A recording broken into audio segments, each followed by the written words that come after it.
Admittedly, in the Universal logo at the beginning of this movie, I was like, all right, that was pretty cool.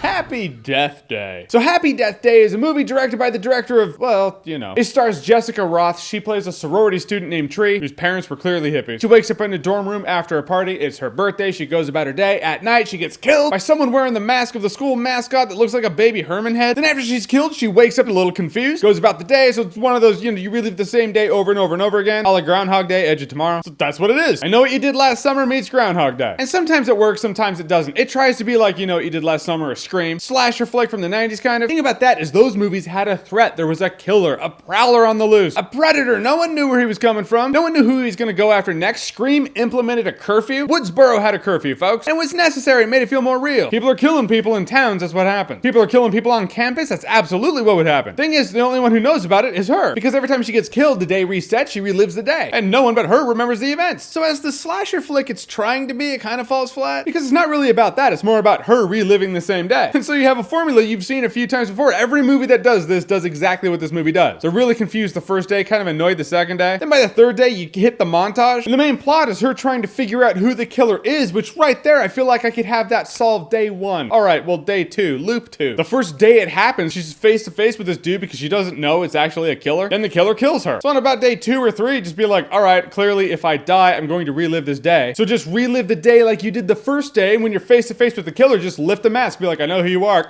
Then when you wake up, you're like, I know who it is. Once you kind of figure that out, it's easy to throw away one of your lives to solve the murder. So the movie tries to be 2 different types of movies and half succeeds at both. Jessica Roth, the lead. Can we talk about her for a second? Whatever this film's flaws are, Jessica Roth is hands down the greatest thing in this movie. She's really good. I just like her character. I liked her attitude. I liked her delivery. She brought this role to life. Without her in this movie would probably be a bit unwatchable. Or at the very least, unmemorable. I'm gonna remember this movie simply because of her. She's kind of a snarky little dick at the beginning, but she's kind of cool and you like her. Then as the movie progresses, she progresses, and the point is, she's what you latch onto, and she did a really good job. This dialogue she has with somebody, and it is actually a really well-delivered, heartfelt monologue. Yeah, I said dialogue and monologue, but it's really a monologue to a person, so as much as that sounds like dialogue, it's really a monologue. But the point is, I'm pretty sure I heard snivels in the auditorium. It's really good for her. She could have just phoned it in and be like, all right, we're gonna do a slasher flick, sure. But you can tell she just made the most of it. Guys, in the end, Happy Death Day is 2 premises that you've seen a lot of times before, and then merge them together to make them kind of feel like something new. It doesn't really have the memorable killer you thought it was gonna have. Like after Scream 1, I was like, there could be a Scream 2. After this one, I don't feel like there can be a Happy Death Day 2. Has a couple of moments of intrigue. Jessica Roth completely makes the movie, like carries the whole thing on her shoulders. There is enjoyment in here for sure, possibly with the right help. So I will say Happy Death Day, enjoyable enough, but would be better if you're drunk. Yeah, no, it's a party. All right, guys, so Happy Death Day. Have you seen it? What did you think about it? Or what's a movie out there that does that relive the same day over and over and over again that's not Groundhog Day or Edge of Tomorrow or Live, Die, Repeat? It's the same thing. I feel like there's more. I just can't think of it. So whatever it is, whatever you think, comment below, let me know. And as always, if you like what you've seen here and you want to see more, click right here to see more.